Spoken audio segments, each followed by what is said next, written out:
తొలకరి పలకరించినా కృష్ణా బేసిన్లో జలకలలేదు. వరద లేకపోవడంతో కృష్ణానదిపై ఉన్న ప్రాజెక్టులు వెలవెలబోతున్నాయి. ఆల్మట్టి నుంచి నాగార్జున సాగర్ వరకు డెడ్ స్టోరేజీకి చేరుకున్నాయి.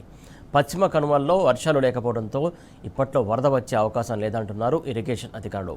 ప్రాజెక్టుల్లో నెలకొన్న పరిస్థితుల గురించి మరింత సమాచారాన్ని జూరాల నుంచి మా ప్రతినిధి నరేష్ అందిస్తారు. కృష్ణా బేసిన్ కలతప్పింది. వర్షాలు లేకపోవడంతో కృష్ణానది వెలవెలబోతూ ఉంది. ఎగువన ఉన్నటువంటి ప్రాజెక్టులకు కూడా చుక్క నీరు రావడం లేదు. ఏరు ముందా ఏరువాక ముందా అంటే ఏరే ముందు అనే నానుడిని బ్రేక్ చేస్తూ ఈసారి ఏరువాక వచ్చినప్పటికి కూడా ఏరు మాత్రం రాలేదు.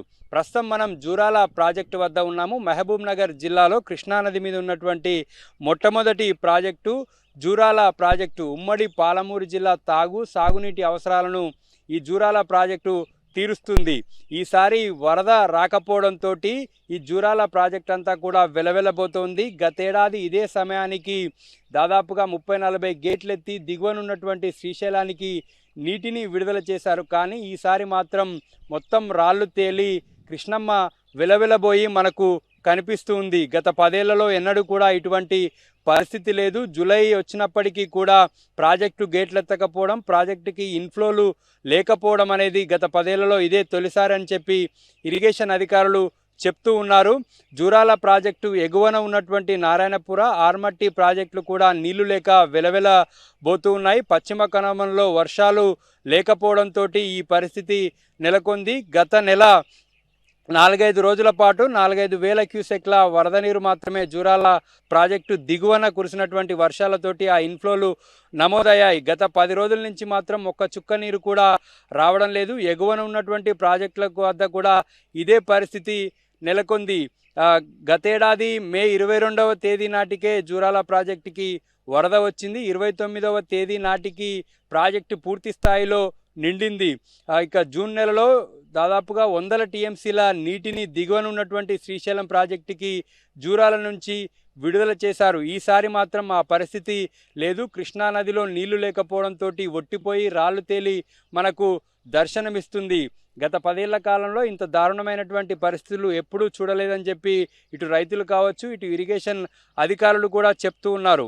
వరద ఎప్పుడు వస్తుంది ఏంటి అనే దాని మీద ఇటు అధికారులకు కూడా స్పష్టత లేదు. ఎల్నిలో ప్రభావంతో వర్షాలు కురిసేటటువంటి అవకాశం లేదని ఇటు వాతావరణ శాఖ అధికారులు చెప్తున్నారు.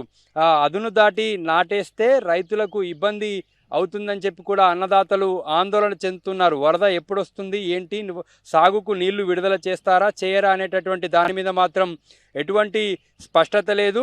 కృష్ణా బేసిన్లో ఉన్నటువంటి ఆల్మట్టి, నారాయణపుర, జూరాల, శ్రీశైలం, సాగర్ అన్ని ప్రాజెక్టులు కూడా ఈ వరద నీరు రాకపోవడంతో వెలవెలబోతున్నాయి. పూర్తిగా కృష్ణా బేసిన్ ఈసారి కలతప్పింది. ఇదే సమయంలో గతేడాది మాత్రం 100 టీఎంసీల నీళ్లు దిగువకు వెళ్ళినటువంటి పరిస్థితి మనం చూసాం. కానీ ఈసారి కృష్ణానది పూర్తిగా ఒట్టిపోయి మనకు కనిపిస్తుంది. మరోవైపు అన్నదాతలంతా కూడా నారు పోసి సిద్ధంగా ఉన్నారు. వారంతా కూడా నాటు వేయాలా వద్దా, కాలువల ద్వారా నీటిని విడుదల చేస్తారా చేయరా అనేటటువంటి దాని మీద మాత్రం అధికారులు స్పష్టత ఇవ్వలేదు. అదును దాటిన తర్వాత నాటు వేస్తే పంట దిగుబడి వచ్చేటటువంటి అవకాశం ఉండదు కాబట్టి అన్నదాతలు ఆందోళన చెందుతూ ఉన్నారు.